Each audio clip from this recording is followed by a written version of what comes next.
Hello everyone, welcome to your very own Easily. This is Dr. Sudha, your mentor for biology. So हमारी आज की biology की class में हम क्या करने वाले हैं, जैसे कि हमारी प्रीवियस डिस्कशन बायोटेक्नोलॉजी के हम डिस्कस कर रहे थे प्रिंसिपल्स एंड प्रोसेसेस। ठीक है, हमने डिस्कस किया that what exactly biotechnology is, recombinant DNA क्या होता है हमने इसके बारे में समझ लिया है, और साथ ही साथ we have already discussed about the tools that are used in biotechnology. कौन कौन से ऐसे टूल्स हैं जिनकी हमें ज़रूरत पड़ेगी। हमने डिस्कस किया था अबाउट एंजाइम्स के बारे में, जो एंजाइम्स हमें इस पूरे प्रोसेस के अंदर चाहिए होंगे। ठीक है, उसके बाद बेटा हमने डिस्कस किए थे अबाउट सम वेक्टर्स। ठीक है, और प्रीवियस डिस्कशन के अंदर इवन हमने PBR 322 को जो डायग्राम है उसको याद रखने का तरीका भी समझा था क्रिकेट मैच की टेक्निक के थ्रू। ठीक है, एंड आफ्टर दैट हमने ये देखा था कि जो एक होस्ट है जो हमारा डीएनए, जो डिजायर्ड डीएनए फ्रेगमेंट को जिसको हम मल्टीप्लाई कराएंगे एक होस्ट के अंदर, उस होस्ट को कॉम्पिटेंट कैसे बनाया जाए कि वो जो हमारा डिजायर्ड डीएनए है वो उसके अंदर चला जाए। ठीक है, through some vector. Vector can be plasmid हो सकता है। प्लास्मिड के अंदर अगर हमने अपनी डिजायर्ड जीन को इंसर्ट कर दिया तो वो बन जाती है बेटा हमारा जो रिकॉम्बिनेंट डीएनए। ठीक है, अब वो प्लास्मिड जो है हमारा रिकॉम्बिनेंट डीएनए किसके अंदर लेकर जा रहा है, होस्ट के अंदर लेकर जा रहा है। ठीक है, तो होस्ट को हमने कॉम्पिटेंट कैसे बनाना है, उसके लिए हमने क्या किया, हमने देखा कि जो रास्ते में रुकावटें हैं न्यूक्लियस तक पहुंचने के, that is cell wall, cell membrane, मतलब सेल वॉल, इनको हटा दो।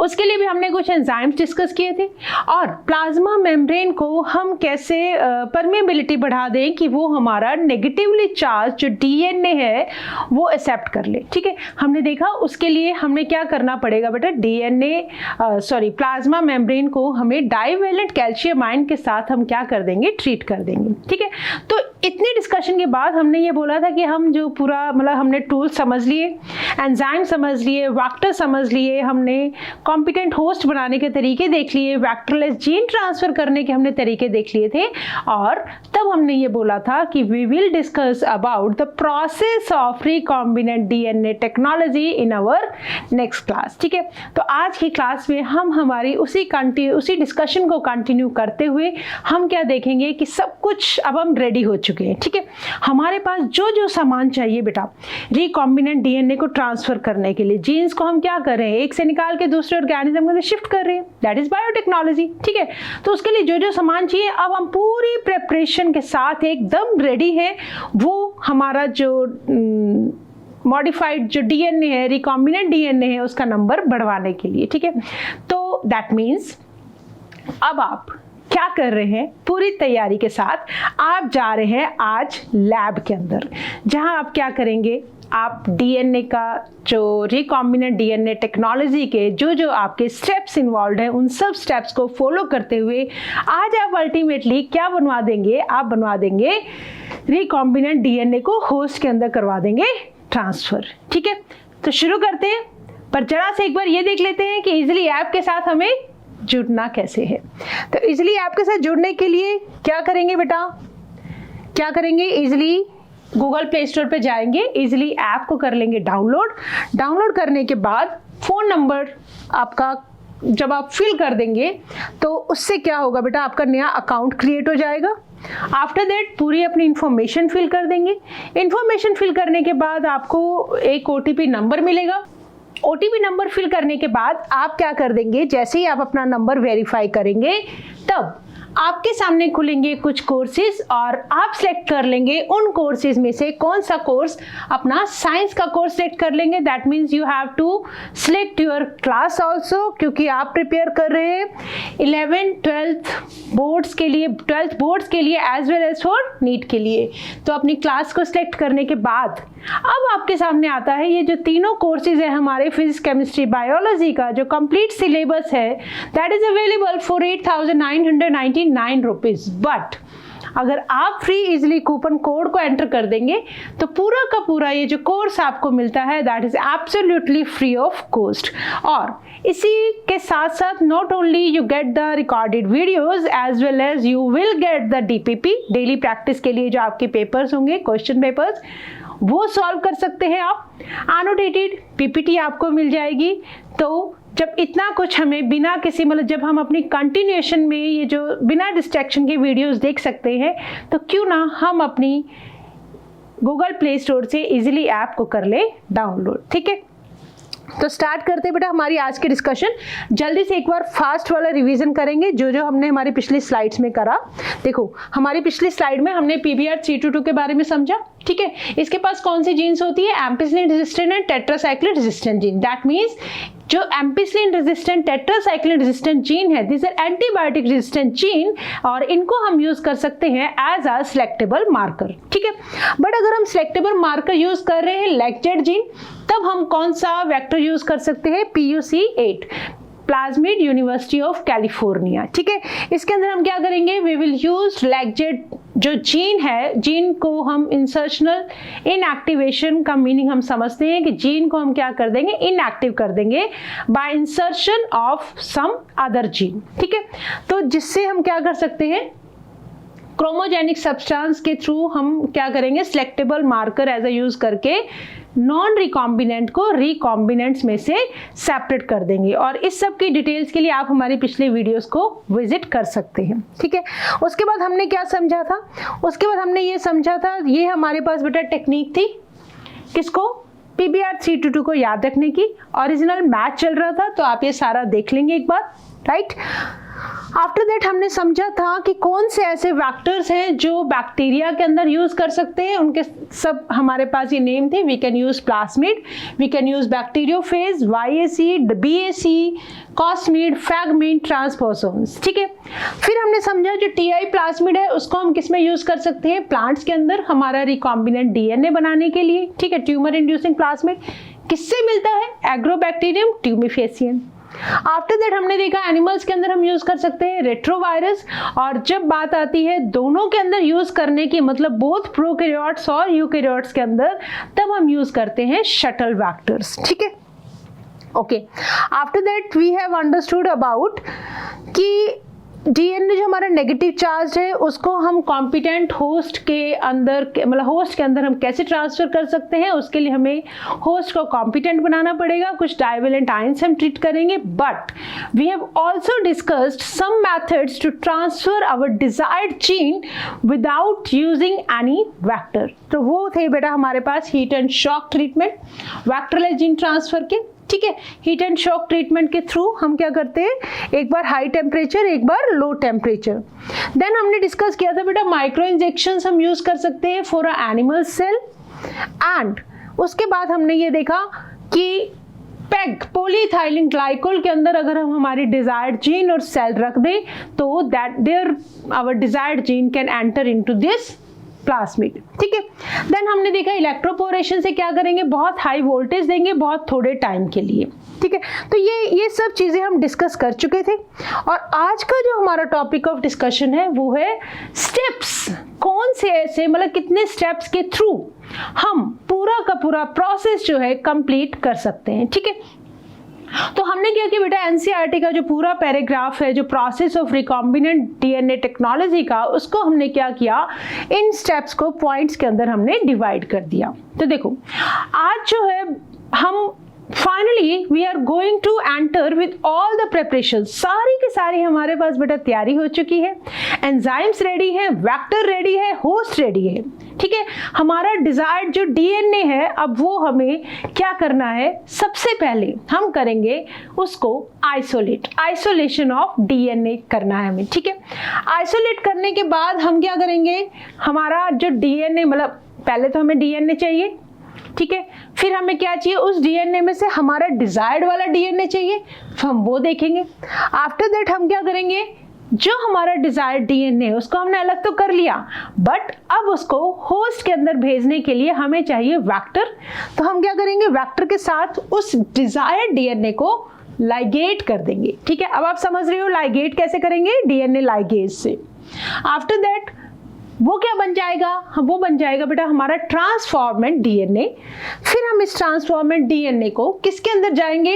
होस्ट के अंदर ले जाएंगे। ठीक है, होस्ट के अंदर क्या होगा? अब जो होस्ट सेल है उनको हमें कल्चर करवाना है, मतलब जैसे जैसे होस्ट सेल अपना नंबर बढ़ाएंगे वैसे वैसे हमारी डिजायर्ड जीन भी तो बढ़ेगी। ठीक है, तो नेक्स्ट स्टेप है culturing the host cell in a medium at a larger scale. और लास्ट में रहेगा बेटा जो हमारी डिजायर्ड जीन जो मल्टीप्लाई कर गई है होस्ट के अंदर, हम उसको किस तरह से एक्सट्रैक्ट करें। ठीक है, तो ये है बेटा सारे steps about recombinant DNA technology. एक एक करके हम सारे स्टेप्स को समझते हैं। ठीक है, चलो सबसे पहले आ जाते हैं बेटा, सबसे पहले है हमारे पास step number 1, that is isolation of DNA. Isolation of DNA.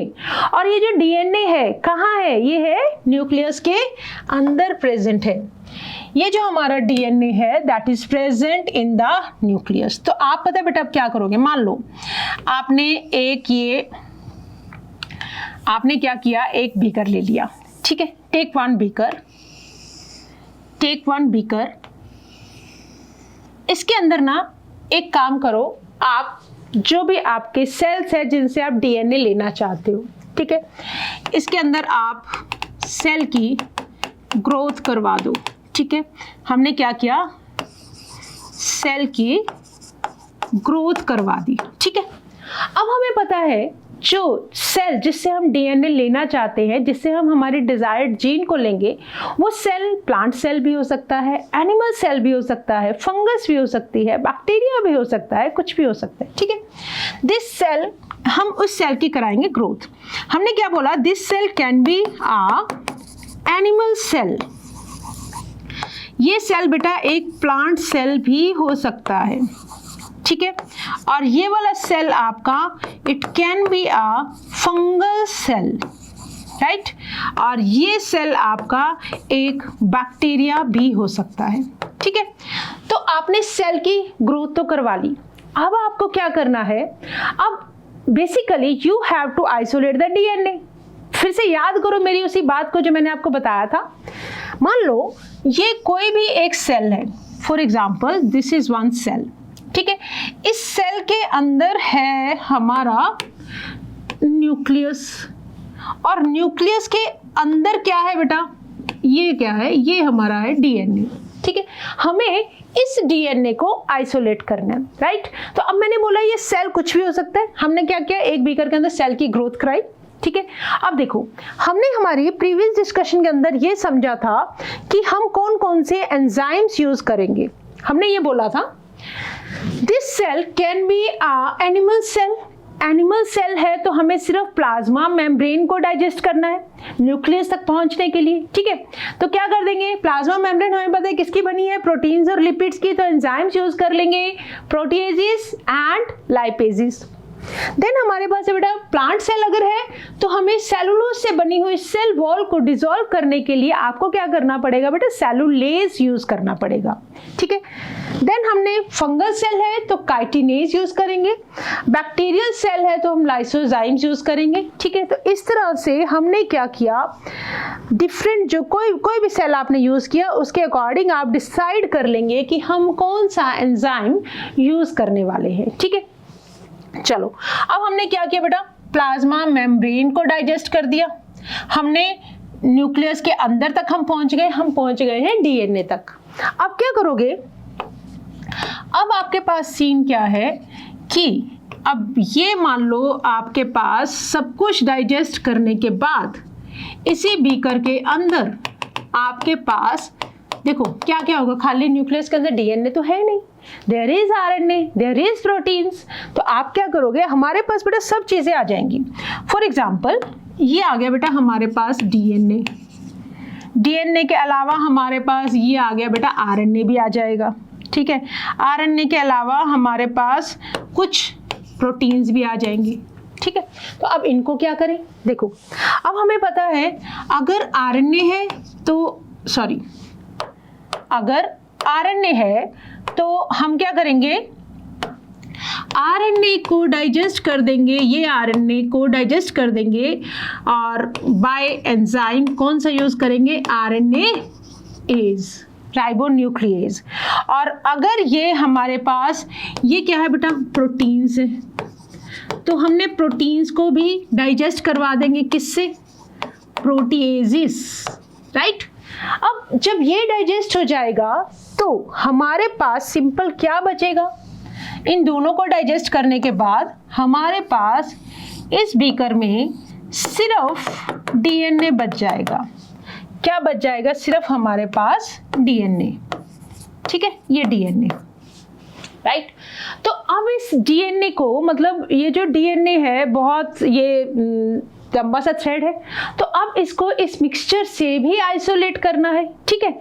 हमने डाइजेस्ट कर दिया आरएनए, हमने डाइजेस्ट कर दिया प्रोटीन्स, हमारे पास बच गया है अब सिर्फ DNA. This is what, DNA. अब इस डीएनए को ये मिक्सचर के अंदर है, अब हमें इसको अलग करने के लिए हम क्या करेंगे, इसके ऊपर डाल देंगे चिल्ड इथेनॉल। हम क्या डाल देंगे, चिल्ड इथेनॉल। चिल्ड इथेनॉल डालने से क्या होगा, ये जो डीएनए है बेटा इसका हो जाएगा प्रेसिपिटेशन, ठीक है। जैसे कि आपके पास मान लो मिल्क है, आप उस मिल्क में से क्या करना चाहते हो, प्रोटीन को अलग करना चाहते हो, तो हम क्या करते हैं, उसके अंदर थोड़ा सा कोई नींबू डालते हैं या कुछ भी ऐसा चीज जिससे कि वो दूध में पानी अलग हो जाए, उसकी प्रोटीन अलग हो जाए, मतलब पनीर कैसे बनाते हैं, दैट इज प्रेसिपिटेशन। तो उसी तरह से इस पूरे मिक्सचर के अंदर अगर हम चिल्ड इथेनॉल डाल दें तो हमारे पास क्या आ जाएगा, प्रेसिपिटेटेड डीएनए। चिल्ड इथेनॉल क्यों डालते हैं, ये आपकी एक बार नीट में क्वेश्चन आया हुआ है। चिल्ड इथेनॉल का काम क्या है, that it will cause precipitation, it will cause precipitation of DNA. It will cause precipitation of DNA। देखो, तो देखो इसके बाद बेटा हमारे पास क्या कंडीशन आ जाएगी, कुछ ऐसा सा। देखो ये जो आपके पास प्रेसिपिटेट आया ना, ये जो थ्रेड सा जा रहा है, ये this is the precipitated DNA, जिसको आप क्या कर लोगे, अलग कर लोगे, राइट। चलो एक बार देखते हैं, एनसीईआरटी की लाइंस के थ्रू समझते हैं इस पूरे के पूरे प्रोसेस को। सिंपल हमने अभी एक स्टेप को कंप्लीट किया बेटा, that is isolation of DNA. देखो हमने क्या देखा, हमने ये देखा, recall that nucleic acid is the genetic material of all the organism without any exception। ये बात अब हमें बिना किसी एक्सेप्शन के हम मानते हैं कि जो डीएनए है that is a genetic material of all the organism. तो in the majority of organism this is deoxyribonucleic acid और डीएनए, ठीक है। In order to cut the DNA with restriction enzyme, भाई हमने ये बोला कि हम डीएनए को कट कर लेंगे रिस्ट्रिक्शन एंजाइम से, बट उसके लिए पहले डीएनए लाओ तो सही, ठीक है, उसके लिए पहले डीएनए लाओ तो सही। तो हमने क्या किया, इसको क्या लेना है, प्योर फॉर्म में लेना पड़ेगा हमें डीएनए को, मतलब कोई भी आरएनए कोई भी प्रोटीन नहीं होना चाहिए इसके साथ, हमें इसकी प्योर वाली फॉर्म चाहिए। फिर हम क्या करेंगे, मतलब फ्री फ्रॉम अदर मैक्रोमोलिक्यूल्स, बात वही है, डीएनए के साथ आरएनए प्रोटीन्स वगैरह भी होंगी, वो सब हटा के हमें एक प्योर फॉर्म के अंदर डीएनए चाहिए। Since the DNA is enclosed within the membranes, कौन सी मेम्ब्रेन, सेल वॉल हो सकती है, प्लाज्मा मेम्ब्रेन है, देन न्यूक्लियस है, we have to break the cell, हमें सेल को ब्रेक करना पड़ेगा, open to release DNA along with other macromolecules, ठीक है, बात वही है, न्यूक्लियस तक पहुंचना हमें सेल के। तो पहले सेल वॉल हटाएंगे अगर प्रेजेंट है तो, प्लाज्मा मेम्ब्रेन को हटाएंगे तब हम न्यूक्लियस तक पहुंच पाएंगे, ठीक है। सच एज, अब अदर मैक्रोमोलिक्यूल कौन से हो सकते हैं, it can be RNA, it can be proteins, it can be polysaccharides and also lipids. तो this can be achieved by treating the bacterial cells और plants or animal tissues with enzymes such as, देखो bacteria के ध्यान देना, कौन सा enzyme use कर रहे हैं हम, लाइसोजाइम, ठीक है, cellulase for plant cell, chitinase for fungus, और यही कुछ तो हमने अभी अभी समझा है, ठीक है। तो देखो आपने क्या किया बेटा, सेल लिया, मान लो कोई लीफ लिया, लीफ क्या है, प्लांट सेल है, हमने उसको क्रश किया, it can be bacteria, it can be any animal cell. तो आपने क्या करना है, उस सेल के अंदर कुछ उसको प्रोटीन्स एंजाइम से ट्रीट करेंगे और हम क्या कर लेंगे, we will get pure DNA, Okay. You know that the genes are located on the long molecules of DNA intertwined with proteins. हमें पता है जो DNA है बेटा वो क्या है, एक लंबा सा थ्रेड है जिसके ऊपर क्या है, न्यूक्लियोटाइड के बेसिस है जिनको हम क्या बोलते हैं, जीन्स बोलते हैं, और उनको होल्ड किसने किया हुआ है, प्रोटीन्स ने, राइट। ओके, कौन सी प्रोटीन्स है, हिस्टोन प्रोटीन। आरएनए को कैसे रिमूव करोगे जो उसके साथ है, with ribonuclease, right. Whereas proteins को कैसे रिमूव करोगे, प्रोटीएज। और जो दूसरे मॉलिक्यूल्स हैं they can be removed by appropriate treatment, मतलब और जो भी हमारे पास एंजाइम हम उनको भी यूज कर लेंगे। And purified DNA ultimately precipitates, it precipitates कब, after the addition of chilled ethanol, and this can be seen as collection of threads in the suspension। देखो ध्यान दो, हमने क्या किया, हमारे पास बेटा ये जो पूरा का पूरा लिक्विड है, मिक्सचर है, इसके अंदर क्या है, अब हमारा प्योर फॉर्म में डीएनए है, आरएनए प्रोटीन को हम डाइजेस्ट कर चुके हैं, ठीक है। Spooling of the genetic material is observed. Spooling मतलब हम इसके अंदर जेनेटिक मटेरियल को देख सकते हैं जब वो सब कुछ डाइजेस्ट कर लेंगे। After that what we will see, इसके अंदर हमें ना कुछ थ्रेड्स ऐसे नजर आते हैं, ठीक है। अब इन थ्रेड्स को हम रिमूव करेंगे बाय स्पूलिंग से। स्पूलिंग का मतलब ये जो प्रेसिपिटेटेड डीएनए है, जैसे ही आपने चिल्ड इथेनॉल डालोगे तो आप ये जो रिंग सी स्ट्रक्चर दिख रही है, ये जो आप रिंग सी स्ट्रक्चर देख रहे हो ना, इस स्ट्रक्चर से आप पूरे इस डीएनए को, प्रेसिपिटेटेड डीएनए को निकाल लोगे, और इस प्रोसेस को क्या बोलेंगे, इस प्रोसेस को बोलते हैं बेटा स्पूलिंग। क्या बोलते हैं, spooling. To extract the precipitated DNA after adding the chilled ethanol, ठीक है, that is known as spooling. और ये ऐसे रिंग लाइक स्ट्रक्चर से आप क्या करोगे, धीरे से उसको उठा लोगे, ठीक है, दैट इज स्पूलिंग। तो आइसोलेट कर लिया हमने डीएनए को, ओके। उसके बाद हमारा है दूसरा स्टेप, आपको करना है आइसोलेट डीएनए फ्रैगमेंट, कौन सा, डिजायर्ड वाला, ठीक है।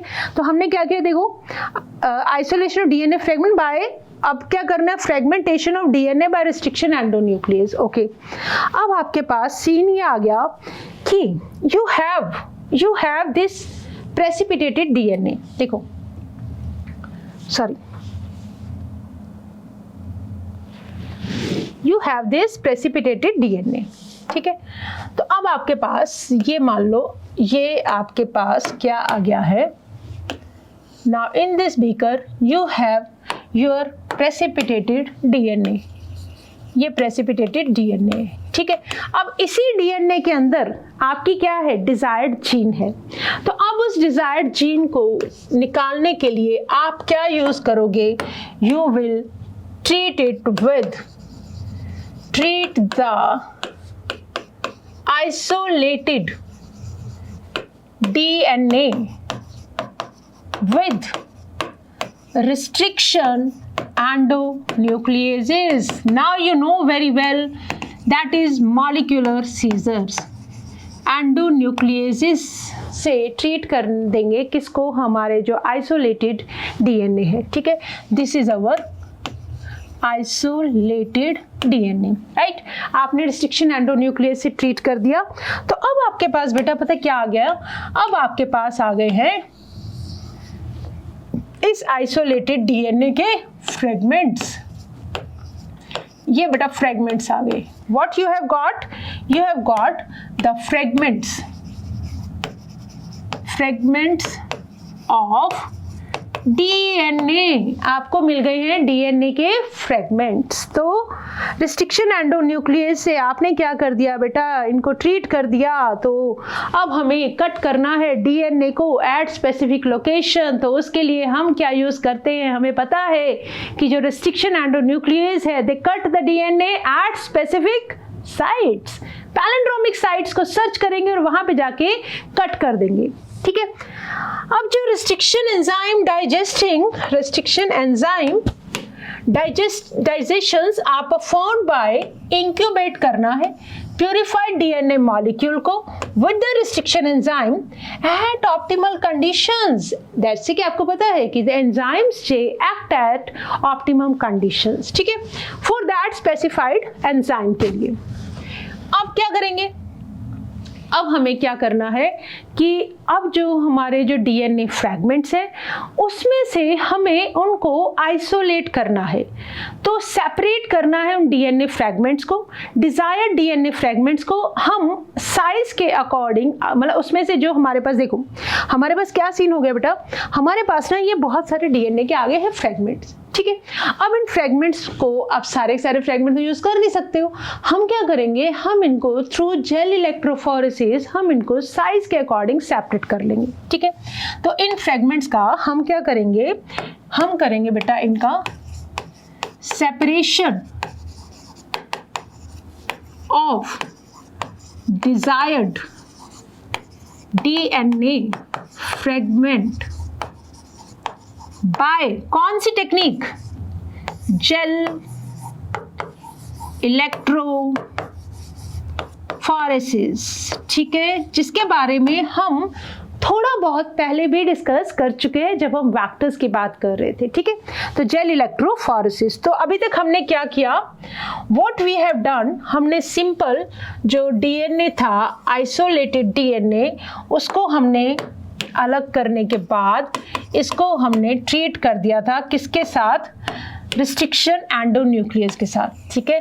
This treated the isolated DNA with restriction endonuclease. हमें क्या मिल गए उसके पास बेटा, हमें मिल गए बेटा फ्रैगमेंट्स। फ्रैगमेंट्स को हम सेपरेट कर लेंगे अकॉर्डिंग टू देयर साइज, बड़े साइज को, छोटे साइज को। कौन सी टेक्निक है उसके लिए हमारे पास, वी हैव जेल इलेक्ट्रोफोरेसिस। तो अब हमारा जो काम शुरू होता है that is by gel electrophoresis. देखो इसको एज बोलते हैं, एज कैसे बोलते हैं, दैट इज एगरोस जेल बेटा हम यूज करेंगे। Agarose gel electrophoresis is employed to check the progression of restriction enzyme digestion. DNA negatively charged molecule है, तो ये एगरोस जेल के ऊपर मूव करेगा towards the positive electrode that is anode, और ये जो प्रोसेस है that is repeated with the vector DNA also. देखो अब मेरी बात को बहुत ध्यान से सुनना, हमने क्या किया बेटा, सी नाउ द कंडीशन इज, हमारे पास अब क्या सीन है कि एगरोस जेल के ऊपर हमें जो हमारा डिजायर्ड डीएनए है उसको हम सेपरेट करेंगे।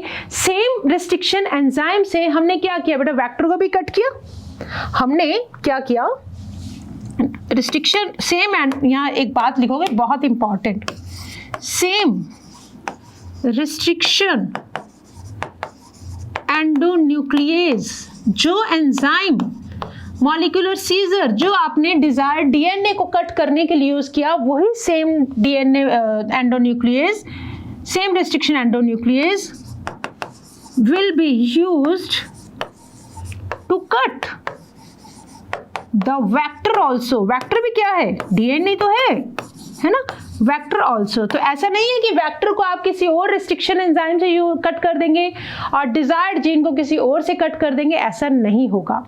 चाहे आपको वेक्टर को कट करना है, चाहे आपको डिजायर्ड डीएनए को कट करना है, you will use the same restriction endonuclease. दोनों को आप जेल इलेक्ट्रोफोरेसिस की टेक्निक से सेपरेट कर लेंगे अकॉर्डिंग टू देयर साइज, ठीक है। तो दिस थिंग इज बेटा वेरी वेरी इंपॉर्टेंट। तो इसमें बिल्कुल भी आपको कंफ्यूजन नहीं होना चाहिए कि हम सेम एंजाइम किसके लिए यूज कर रहे हैं, हम सेम एंजाइम यूज कर रहे हैं फॉर वेक्टर ऑल्सो, ठीक है।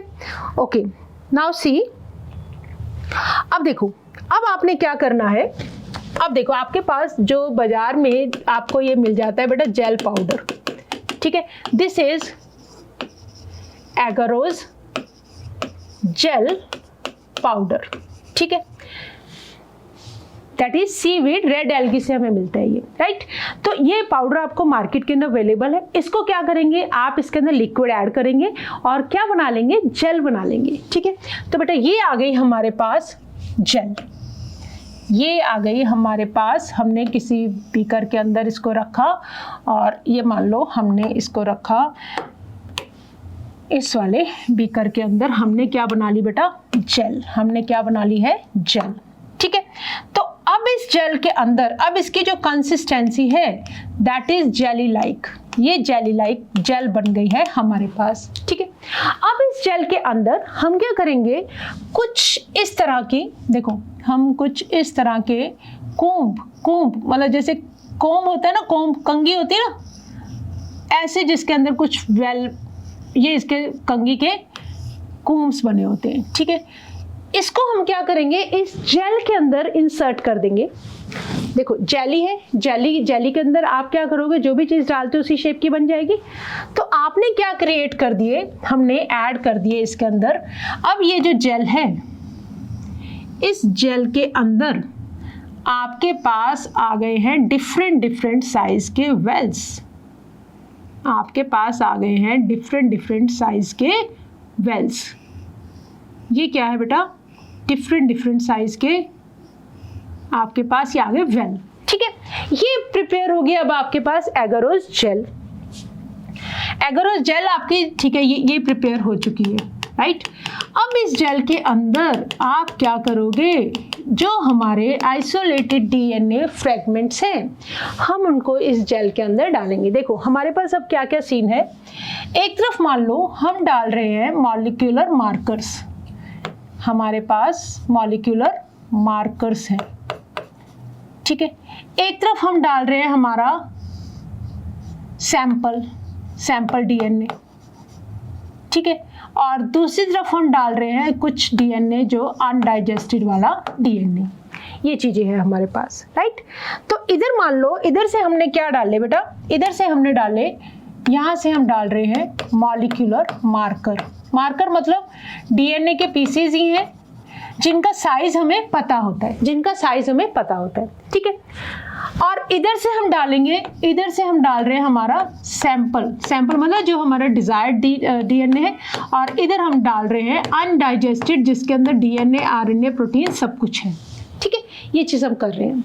अब देखो, अब जैसे ही हमने इसके इस जेल के अंदर, हम जब अपने जो डीएनए सैंपल्स को हम इस जेल के अंदर डालेंगे, तो अब हमें उन जो चार्जेस को, डीएनए क्या है, नेगेटिव चार्ज है, नेगेटिव चार्ज से पॉजिटिव की तरफ हमें उसका डीएनए का मूवमेंट करवाना है with the help of electricity हम देंगे, ठीक है। तो इसके लिए हमें क्या करना पड़ेगा, हमें इस जेल को ज्वाइन करवाना पड़ेगा। देखो ये जेल को हमें ज्वाइन करवाना पड़ेगा। एक तरफ हम ज्वाइन करवा देंगे किसके साथ, कैथोड के साथ, एक तरफ हम ज्वाइन करा देंगे एनोड के साथ।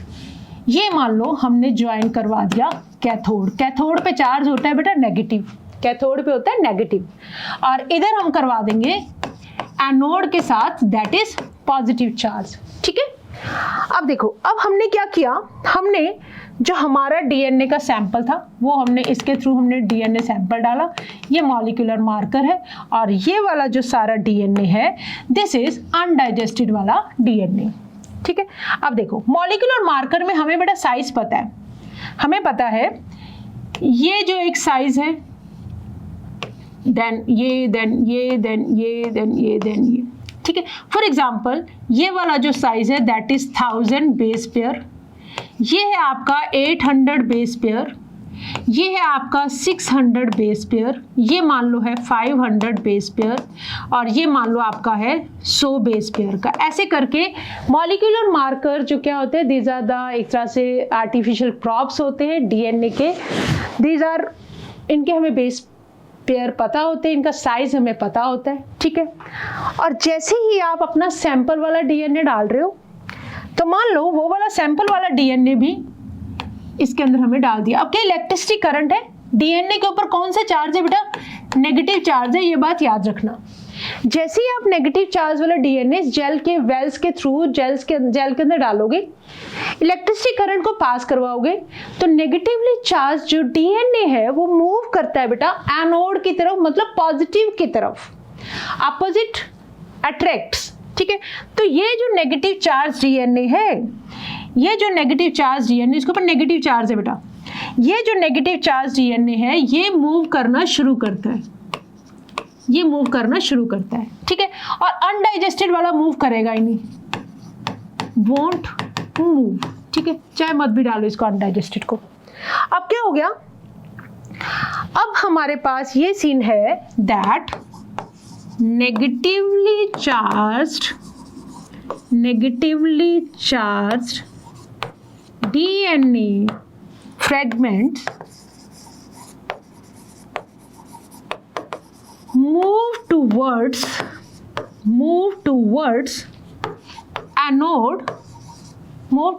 एनोड, नेगेटिव चार्ज में एनोड की तरफ मूव करेगा। और जेल के अंदर ना बेटा छोटे छोटे से ना पोर्स होते हैं, जैसे कि छलनी होती है चाय छानने वाली, उसके अंदर छोटे छोटे पोर्स होते हैं और उन पोर्स में से आप जो भी चीज़ छानना चाहते हो, बड़े मॉलिक्यूल ऊपर रह जाते हैं, छोटे मॉलिक्यूल उन पोर्स में से पास कर जाते हैं। सेम ऐसे ही इस वाइट कलर की वाइट जो जेली लाइक जेल है, इसके अंदर पोर्स है। तो सीविंग इफेक्ट के थ्रू जब ये नेगेटिवली चार्ज डीएनए मूव करता है एनोड की तरफ, तो बड़े साइज वाले मॉलिक्यूल पीछे रह जाते हैं, छोटे साइज वाले मॉलिक्यूल आगे आगे मूव करते जाते हैं, move towards the anode by sieving effect.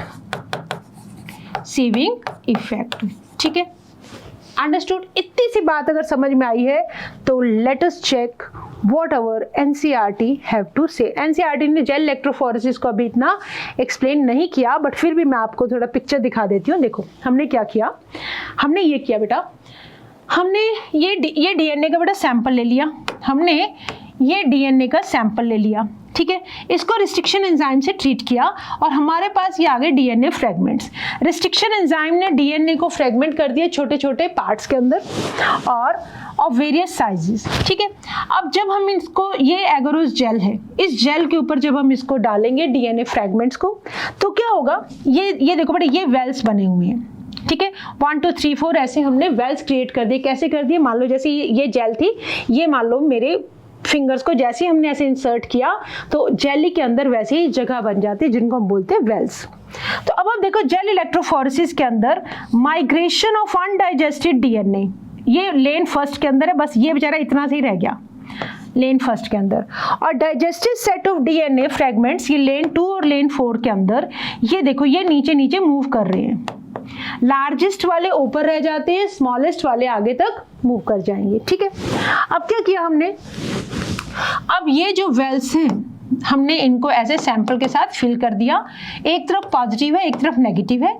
अब ये जो डीएनए फ्रेगमेंट जेल के ऊपर ऊपर मूव करेंगे और अब हमारे पास एक आ गई है जेल के अंदर।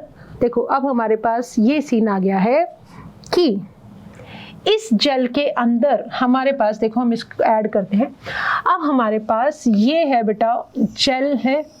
ठीक है, जेल के अंदर हमने जो वेल्स क्रिएट किए थे, इसके थ्रू हमने सैंपल्स डाले। अनडाइजेस्टेड वाला सैंपल तो हमारे पास ऊपर ही रह गया, वो तो मूव ही नहीं किया। ठीक है, फिर हमारे पास मान लो यहाँ पे ये जो है हमारा मान लो डिजायर्ड डीएनए है और मॉलिक्यूलर मार्कर के थ्रू हमें पता है कि इसका साइज कितना था, 500 बेस पेयर्स। जो बड़े साइज के थे वो ऊपर रह गए, छोटे साइज के मूव कर गए। तो अब हमें क्या है, इसके चारों तरफ बेटा ये जेल है। ठीक है, अब ये जेल है, अब हमें क्या करना है, अब हमें पता लग गया, हमारे मॉलिक्यूलर मार्कर जो हमने ऐड किए इनका साइज हमें पता होता है और हमारी डिजायर्ड जीन है वो ये वाली है, और डिजायर्ड जीन को हमें अब इस जेल में से अलग करना है। ठीक है, तो अब हम क्या करेंगे, इस जेल के अंदर हमें जो डीएनए है दैट इज नॉट विजिबल, तो उसके लिए अब हम क्या करते हैं, हम जेल के इतने पीस को निकाल लेते हैं, जेल के पीस को निकाल लेते हैं और हमें दिखाई नहीं दे रहा है ना हमारा डिजायर्ड डीएनए कहाँ है। तो अब हम इसको क्या करेंगे, हम इसको क्या करेंगे, हम इसको ट्रीट करेंगे, ट्रीट विद, देखो हमने क्या बोला, डीएनए फ्रेगमेंट्स हमारे डिजायर्ड वाले आर नॉट विजिबल। ठीक है, अब हमें इनको क्या करना है बेटा, विजिबल बनाना है। विजिबल बनाने के लिए हम इनको ट्रीट करेंगे विद एथिडियम ब्रोमाइड। इस बात को, इस केमिकल का नाम याद रखेंगे, एथिडियम ब्रोमाइड के साथ हमने हमारी जेल को कर दिया है ट्रीट। अभी भी नहीं दिखाई देंगे ये, जब तक हम इसको एक्सपोज नहीं करेंगे, एक्सपोज्ड टू यूवी रेज, ये सब बातें हम पहले भी डिस्कस कर चुके हैं। जैसे ही हम यूवी रेज से डिस्कस करेंगे तो हमें क्या दिखेंगे, ऑरेंज कलर। ठहरो, ऑरेंज के लिए हम थोड़ा सा ऑरेंज कलर ही क्यों ना ले लें। Orange coloured bands are seen, इस प्रोसेस को बोलेंगे विजुअलाइजेशन। ठीक है, क्या किया, हमें पता लग गया जो हमारा डीएनए फ्रैगमेंट है डिजायर्ड वाला वो जेल के अंदर है। जेल के अंदर विजिबल नहीं है, वाइट कलर की जेल है। सेपरेट हम कर चुके हैं जेल इलेक्ट्रोफोरेसिस से। कहीं ना कहीं पता है कि 500 बेस पेयर के सामने ये हमारा जो डिजायर्ड वाला डीएनए वो प्रेजेंट है। सोडियम ब्रोमाइड से हम ट्रीट करेंगे, यूवी रेज को एक्सपोज करेंगे और हमें क्या दिखेंगे, ऑरेंज कलर के बैंड्स दिखेंगे, समवट लाइक दिस।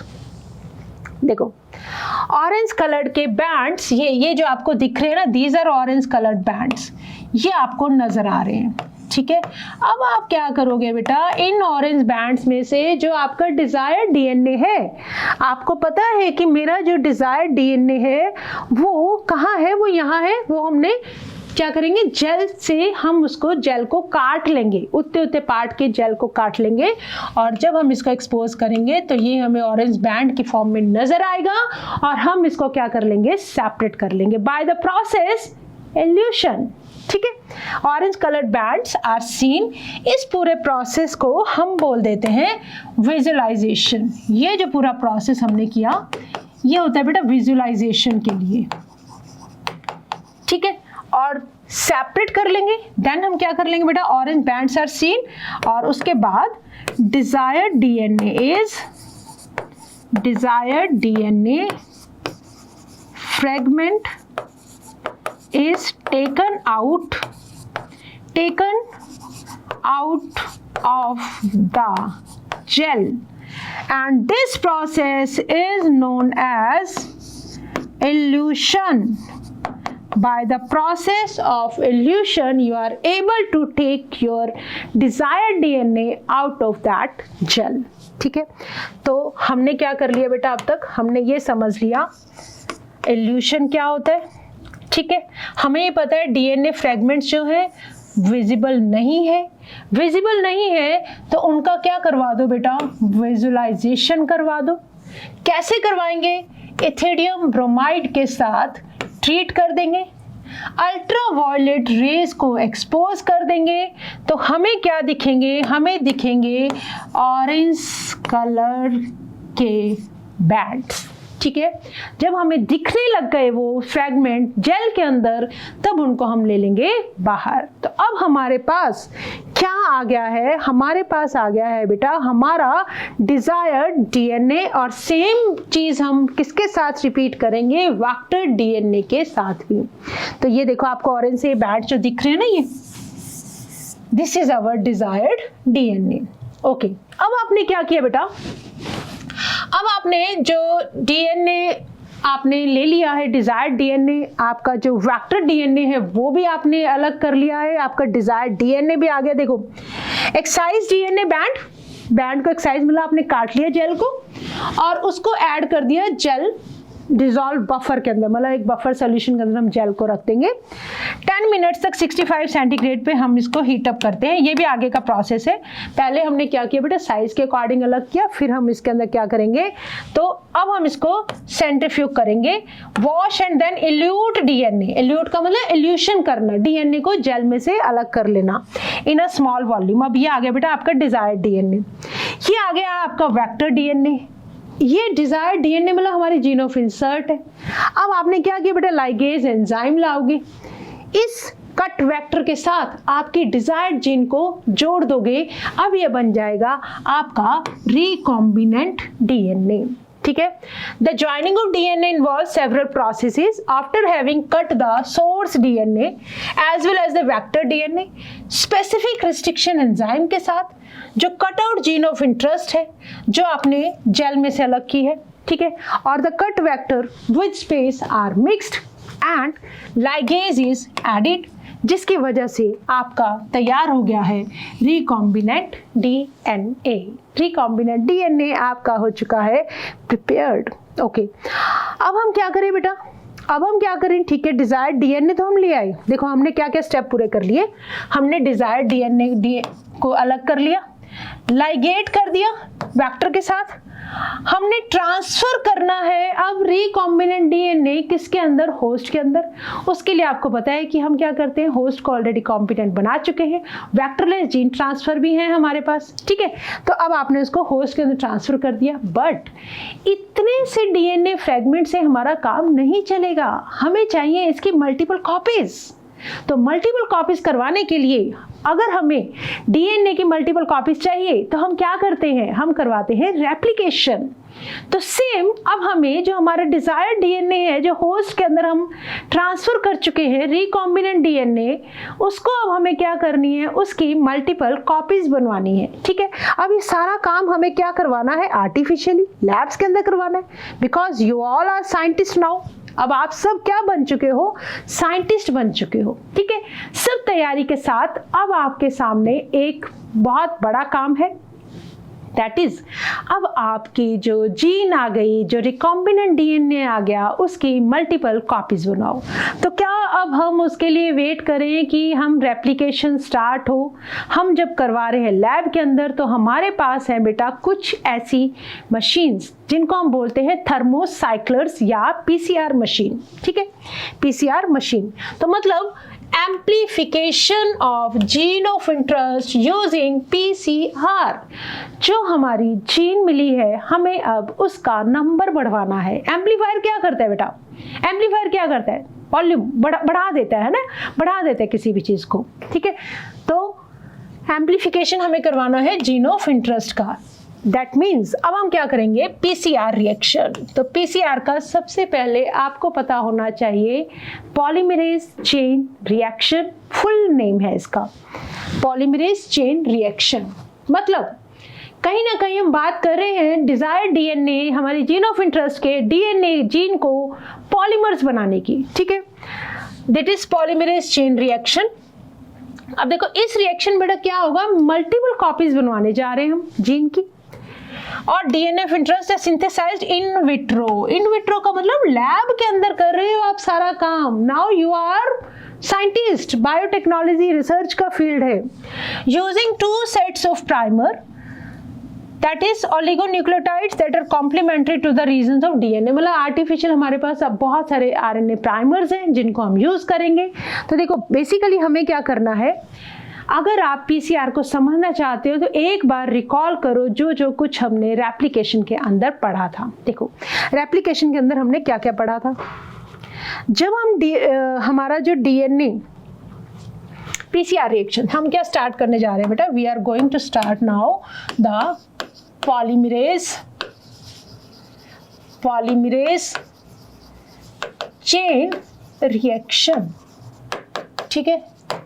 क्या काम है इसका, मैं तेरा एम्पलीफायर फायर है ना, दैट इज पीसीआर। क्या कर देगा, ये एम्पलीफाई कर देगा बेटा, किसको, हमारी जीन ऑफ इंटरेस्ट को।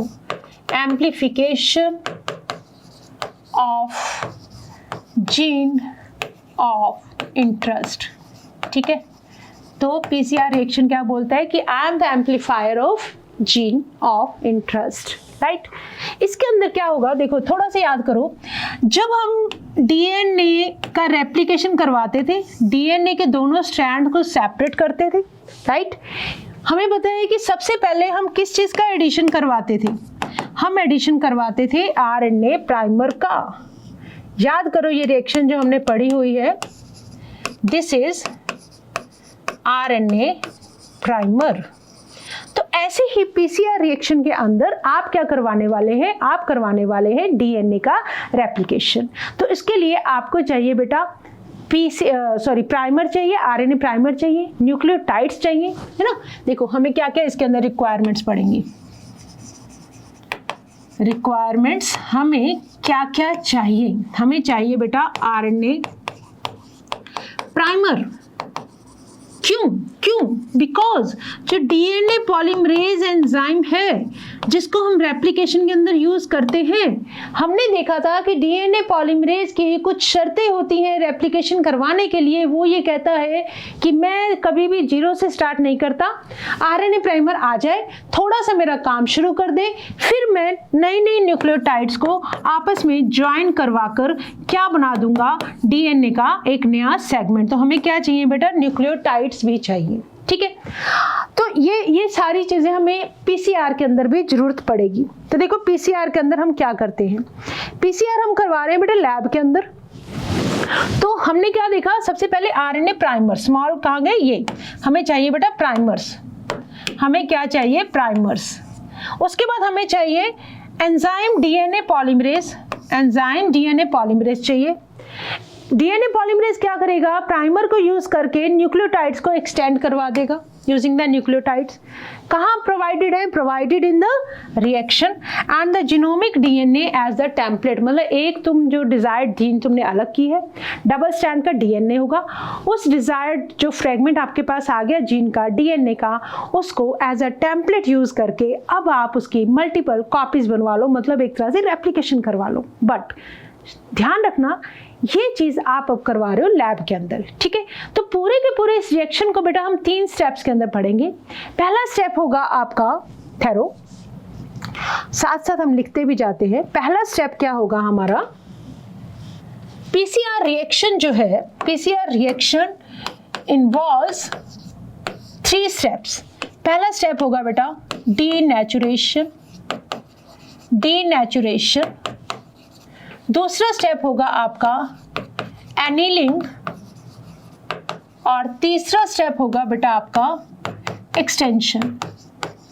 ठीक है, पहला जो स्टेप है डीनेचुरेशन का मतलब you have to break the hydrogen bonds between the 2 strands of DNA and this reaction occurs at very high temperature। कितना temperature? Near about 95 degree Celsius पर। ठीक है, उससे क्या होगा? हाइड्रोजन बॉन्ड्स ब्रेक कर जाएंगे। ठीक है, अब आपके पास नेक्स्ट स्टेप आता है एनीलिंग, जिसके अंदर हम आरएनए प्राइमर और न्यूक्लियोटाइड्स को ऐड करेंगे और डीएनए पॉलीमरेज काम करेगा। अब देखो, जब हम रेप्लिकेशन एक बॉडी के अंदर करते हैं तो वी नीड एक तरह से कांस्टेंट टेम्परेचर मिल जाता है, बिकॉज हमें पता है कि सारे के सारे जो एंजाइम्स हैं दे आर कांस्टेंट, उनके ऑप्टिमम कंडीशंस पे काम करते हैं। ठीक है, एनीलिंग के प्रोसेस के लिए हमें चाहिए होगा टेम्परेचर 45 से लेके नियर अबाउट 60 डिग्री सेल्सियस तक। This is also high temperature. ठीक है, और देखो let us look at this picture. ये देखो, सबसे पहले हमने क्या किया, मान लो हमें इतने रीजन को एम्पलीफाई करना है, हमें डीएनए के इतने रीजन को एम्पलीफाई करना है। ठीक है, ये दोनों डीएनए के फ्रेगमेंट है, this is double stranded DNA. पहला स्टेप है हम इसको हीट करेंगे, दैट इज डीनेचुरेशन, और हीटिंग कितने टेम्परेचर पे होगी? नियर अबाउट 95 डिग्री सेल्सियस पर। ठीक है, एनीलिंग के अंदर हम क्या करेंगे? प्राइमर्स ऐड करवा देंगे। हम क्या करेंगे बेटा? प्राइमर ऐड करा देंगे। प्राइमर जाके कहाँ बाइंड कर जाएंगे? 3 प्राइम एंड पे। क्यों? क्योंकि वहीं पर हाइड्रोक्सिल ग्रुप प्रेजेंट है। तो इस एनीलिंग के लिए हमें टेम्परेचर चाहिए नियर अबाउट 45 से लेके 55 या 60 डिग्री सेल्सियस तक। ठीक है, और एक्सटेंशन के लिए जब ये सारा काम हो जाएगा, अब इतने हाई टेम्परेचर पर जो डीएनए पॉलीमरेज है, जो नेचुरल बॉडी कंडीशन पे काम करता है, वो इतने हाई टेम्परेचर पर लैब पे काम नहीं कर सकता। ठीक है, तो उसके लिए अब हम क्या करते हैं? एनीलिंग के लिए we will take the DNA polymerase, इतना टेम्परेचर चाहिए हमें, और हमें क्या चाहिए? DNA polymerase. अब ये जो डीएनए पॉलीमरेज है लैब वाली कंडीशन में हम किससे लेते हैं? फ्रॉम, आइसोलेट हमने किया हुआ है, फ्रॉम थर्मस एक्वेटिकस से। ठीक है, तो ये कौन सा वाला डीएनए पॉलीमरेज है? Taq polymerase. This is Taq polymerase. ठीक है, तो देखो अब इस प्रोसेस के अंदर क्या हुआ बेटा? आरएनए प्राइमर आ गया, डीएनए पॉलीमरेज आ गया, दैट इज हमने कौन सा यूज किया, टैग पॉलीमरेज। और अब ये आरएनए प्राइमर आके अपना काम शुरू करेगा, 3 प्राइम एंड पे बाइंड करेगा, बाइंड करके न्यूक्लियोटाइड्स जो हमने दी हैं पूरे रिएक्शन के अंदर उनको अट्रैक्ट करेगा और थोड़ा सा जोड़ना शुरू कर देगा। अब आगे काम शुरू हो जाएगा बेटा इस डीएनए पॉलीमरेज का। ये क्या करवा देगा, एक्सटेंशन करवा देगा उन न्यूक्लियोटाइड्स की, एक्सटेंशन करवा देगा न्यूक्लियोटाइड्स की, और न्यूक्लियोटाइड्स को ऐसे ऐसे करके जोड़ता जाएगा आपस में, जैसा कि रेप्लिकेशन के अंदर होता है। और आपके पास आफ्टर 30 साइकिल्स 1 बिलियन टाइम्स क्या हो जाएगा, नंबर इंक्रीज हो जाएगा आपके डिजायर्ड डीएनए का। बेसिकली क्या होता है, थर्मोसाइक्लर इज अ मशीन जिसके अंदर हम क्या करते हैं, पूरा ये जो देखो हम क्या करते हैं, एक सेकेंड लेट अस चेक। देखो यहां से समझो, अगर process of replication of DNA is repeated many times, तो segment of DNA can be amplified to approximately billion times, that is 1 billion copies are made. Such repeated amplification is achieved by the use of thermostable DNA polymerase isolated from a bacterium Thermus aquaticus, जो remain active during the high temperature, induce कर देगा denaturation of double stranded DNA, and the amplified fragment if desired can now be used to ligate with a vector for further cloning के साथ। देखो simple सी बात है बेटा, ये है एक मशीन, ये इस तरह की मशीन दिखती है, पीसीआर एट ए क्लास, ये इस तरह की एक मशीन है। आपने क्या किया बेटा, डीएनए सैंपल ले लिया, प्राइमर्स ले लिए और न्यूक्लियोटाइड्स ले ली, ठीक है। इनको आपने क्या कर दिया, बफर सॉल्यूशन के अंदर मिक्स कर दिया, और टैग पॉलीमरेज भी सब कुछ ले लिया आपने, ट्यूब के अंदर, पीसीआर ट्यूब के अंदर सब कुछ डाल दिया। क्या क्या लिया हमने, DNA polymerase, primer, nucleotides, primer DNA polymerase कौन सा, टैग पॉलीमरेज, और डीएनए सैंपल बफर सॉल्यूशन के अंदर सब कुछ मिक्स किया। पीसीआर ट्यूब के अंदर हमने इस थर्मल साइक्लर मशीन के अंदर ट्यूब को रख दिया और सेट कर दिया 30 साइकिल, जितने भी साइकिल्स आपको चाहिए, ठीक है। आफ्टर 30 साइकिल्स, पीसीआर साइकिल्स के बाद आपके सामने मल्टीपल कॉपीज आ जाएंगी। कितनी मल्टीपल बेटा, near about 1 billion copy in 30 cycles के बाद। देखो 95 डिग्री पे की हमने डीनेचुरेशन, 55 डिग्री के करीब हमने प्राइमर बाइंड टेम्पलेट को एनीलिंग के लिए यूज किया, 72 डिग्री सेल्सियस पे हमने नए स्ट्रैंड्स को बनवा दिया। अच्छा, ये टेम्परेचर की रेंज आपको जरूर याद रहनी चाहिए, ठीक है। एक्सटेंशन हमने कितने पे करवाई बेटा, ये हम लिखना भूल गए। एक्सटेंशन हमने कितने पे करवाया है, एक्सटेंशन हमने करवाया है 72 डिग्री सेल्सियस पे, ठीक है। देखो एक बार फिर से देखते हैं हमने क्या क्या किया है। हमने यहाँ पे लिख रही हूँ, आपने लिए बेटा डीएनए के सैंपल, आपने डीएनए का सैंपल लिया, आपने आरएनए प्राइमर्स ले लिए ऑलरेडी लैब के अंदर, आपने क्या किया, न्यूक्लियोटाइड्स ले ली, ध्यान रखेंगे इस चीज़ को, न्यूक्लियोटाइड्स ले ली, आपने टैग पॉलीमरेज ले लिया जो इसको आपने थर्मस एक्वाटिकस से अलग किया है, टैग पॉलीमरेज ले लिया, और आपने क्या कर लिया, बफर ले लिया जिसके अंदर आप मिक्स कर देंगे, बफर सॉल्यूशन जिसके अंदर सब कुछ आप मिक्स कर देंगे, ठीक है। इन सब को मिक्स करके आपने क्या, कुछ रह तो नहीं गया, डीएनए सैंपल आ गया, tag polymerase, nucleotides, RNA primer, buffer solution के अंदर आपने क्या किया बेटा, इस ट्यूब के अंदर सब कुछ मिक्स कर दिया। अब इसके अंदर सब कुछ आपने मिक्स कर दिया, इसको आपने किसके अंदर रख दिया, प्लेस्ड इन पीसीआर मशीन, ठीक है। मशीन को आपने सेट कर दिया कितने साइकिल पे, 30 साइकिल्स। अब आपको मिल गए नियर अबाउट, अप्रॉक्सीमेट है, near about 1 billion copies, 1 billion copies of gene of interest, तो जिसको हम कर देते हैं 1 billion copies of our gene of interest, ठीक है। ये सारा का सारा आपका है पीसीआर का प्रोसेस, राइट। तो पीसीआर से आपने बेटा क्या किया, आपने सब चीज़ों को मिक्स किया। You have taken DNA sample, you have taken RNA primer, you have taken nucleotides, you have taken Taq polymerase and buffer solution में सब कुछ मिक्स किया, ट्यूब ले ली और ट्यूब के अंदर साइकिल्स आपने 30 साइकिल सेट कर दिए पीसीआर मशीन में रखने के बाद आपको मिल गई बेटा कितनी कॉपीज 1 बिलियन कॉपीज किसकी आपकी डिजायर्ड डीएनए की। इतना सा डीएनए था और कितनी सारी आपने कॉपीज बनवा ली। और याद रखने वाली चीज क्या है बेटा, ये जो है टेम्परेचर 95 डिग्री सेल्सियस पे क्या हो रहा है आपका डीनेचुरेशन, ठीक है, अनीलिंग हो रही है आपकी और एक्सटेंशन हो रहा है आपका, ठीक है, और डीनेचुरेशन का टेम्परेचर हम नोट डाउन कर चुके हैं। अनीलिंग के लिए कितना टेम्परेचर लिया 45 से 60 डिग्री, एक्सटेंशन के लिए 72 डिग्री सेल्सियस। सारी की सारी इस रिएक्शन के अंदर एंजाइम जो आपने डीएनए पॉलीमरेज यूज किया that is isolated from thermos aquaticus, इसलिए हम इसका नाम क्या दे रहे हैं बेटा, Taq polymerase. I hope PCR से रिलेटेड हमारे सारे जो कॉन्सेप्ट्स हैं वो क्लियर हो चुके हैं। कुछ नहीं करना, तीन स्टेप्स है बेटा। डीनेचुरेशन में आप क्या कर रहे हो, बहुत हाई टेम्परेचर पे हीट करके हाइड्रोजन बॉन्ड्स को कर रहे हो ब्रेक। एनीलिंग के अंदर आप 45 टू 60 डिग्री सेल्सियस के करीब आप टेम्परेचर मेंटेन करके आरएनए प्राइमर्स को दे रहे हो एक टेम्पलेट मिल गया जब डीएनए ब्रेक हुआ, ठीक है, और न्यूक्लियोटाइड्स को आरएनए प्राइमर ने स्टार्ट कर दिया बाइंड कराना, साथ ही आपने दे दिया टैक पॉलीमरेज। इन सबको आपने क्या किया, इकट्ठा कर दिया और पीसीआर मशीन पे अब आपने टेम्परेचर सेट कर दिया 72 डिग्री सेल्सियस और 30 साइकिल्स पे आपने क्या कर दिया, सेट कर दिया। तो जब इन सब चीज़ों का आपने मिश्रण लिया, सबका मिक्सचर लिया, तो आपने क्या कर लिया 1 बिलियन कॉपीज तैयार कर ली। ये सेम वही वाला प्रोसेस है बेटा जो हम पढ़ते हैं रेप्लिकेशन के अंदर। रेप्लिकेशन में भी तो हम यही करते हैं that this is our primer. ये हमारा एक प्राइमर आता है, बाइंड करता है और प्राइमर आके क्या करता है बेटा, न्यूक्लियोटाइड्स को ज्वाइन करवा देता है और इसके बाद का जो काम शुरू करता है वो करता है डीएनए पॉलीमरेज। सेम ये वाला रिएक्शन चलता है पीसीआर मशीन के अंदर, ठीक है। तो what we have completed with our PCR also, ठीक है, ये आप कर चुके हो।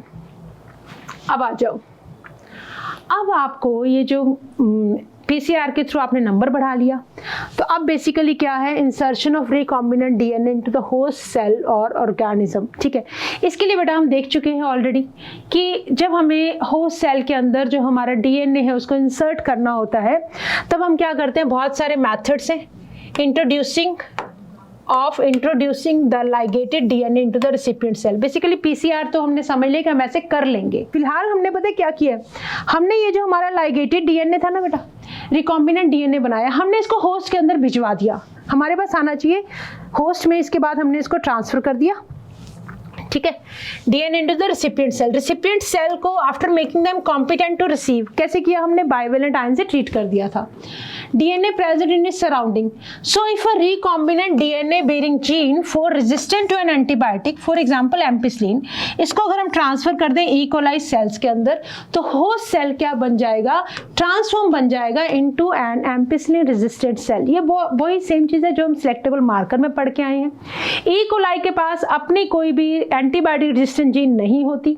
हमने क्या किया, हमने थ्रू दिस रिकॉम्बिनेंट डीएनए को अगर हमने E. coli के अंदर भेज दिया, इंसर्ट कर दिया, तो वो E. coli क्या बन जाएगा, हमारा transformed resistant ampicillin resistant cell बन जाएगा, ठीक है। अब हम क्या करेंगे, जब हम ट्रांसफॉर्म्ड सेल को अगर जेल के ऊपर जब हम स्प्रेड करेंगे तो containing ampicillin only transformants will grow. ये चीज़ हम सिलेक्टेबल मार्कर में हमारी प्रीवियस डिस्कशन के अंदर पढ़कर आए हैं कि जब हम जो हमारा ट्रांसफॉर्मेंट है उसको हम एम्पिसिलिन मीडियम के अंदर जब ग्रो करेंगे तो जो नॉन ट्रांसफॉर्मेंट है वो एम्पिसिलिन के अंदर किल हो जाएंगे, बट जो ट्रांसफॉर्म्ड है जिनके पास एम्पिसिलिन रेजिस्टेंट जीन है वो बच जाएंगे किसके अंदर, एम्पिसिलिन मीडियम के अंदर। Since due to ampicillin resistant gene, one is able to select a transformed cell in the presence of ampicillin, तो ampicillin resistant gene को इस केस में हम बोलेंगे selectable marker। This thing we have already discussed, ठीक है। अब उसके बाद हमने क्या कर लिया, पीसीआर रिएक्शन को समझ लिया और नाउ अब हम देंगे कुछ क्वेश्चंस के आंसर। एक बार थोड़ा सा फिर से हम पूरा जो प्रोसेस है उसको रिवाइज करते हैं। देखो हमने क्या किया बेटा, सबसे पहले डीएनए को हमने कर लिया आइसोलेट। कैसे आइसोलेट किया? हमने जो सेल को पहले तो सारी जो उसके रास्ते की रुकावटें थी उनको हटा दिया, सेल वॉल को हटा दिया, प्लाज्मा मेम्ब्रेन को हटा दिया, ठीक है।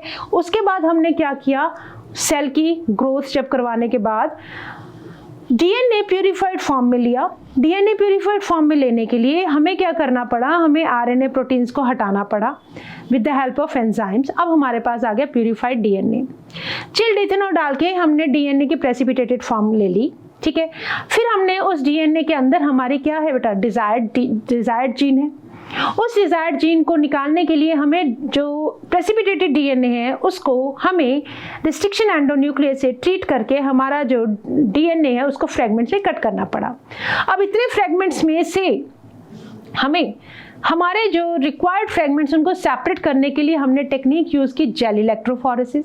जेल इलेक्ट्रोफोरेसिस से आपने क्या किया, अपना जो डिजायर्ड डीएनए है उसको विजुअलाइजेशन से और इल्यूशन से अलग कर लिया, ठीक है। अलग करने के बाद अब हम क्या कर रहे हैं, उस हमारा जो डिजायर्ड डीएनए है, रिकॉम्बिनेंट डीएनए जो बना अपना प्लास्मिड के साथ हमने जोड़ दिया, ठीक है।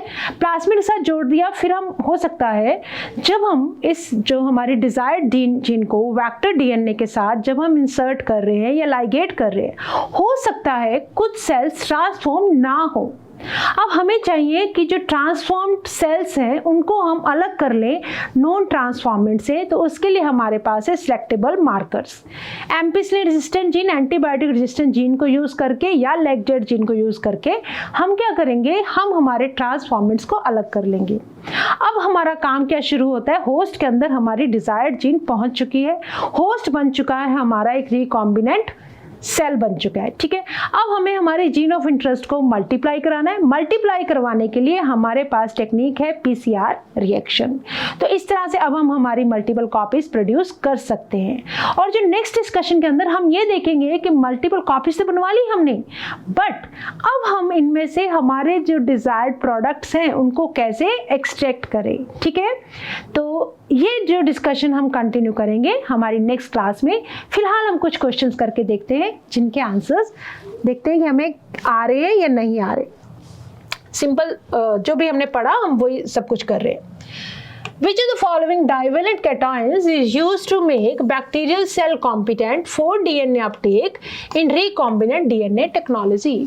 प्लाज्मा मेम्ब्रेन की परमिएबिलिटी बढ़ाने के लिए, ताकि वो हमारे नेगेटिवली चार्ज डीएनए को अपने अंदर ले ले, हमने प्लाज्मा मेम्ब्रेन को कुछ डाइवेलेंट कैटायंस के साथ हमने उनको ट्रीट किया। वो डाइवेलेंट कैटायंस कौन से थे? That was of calcium.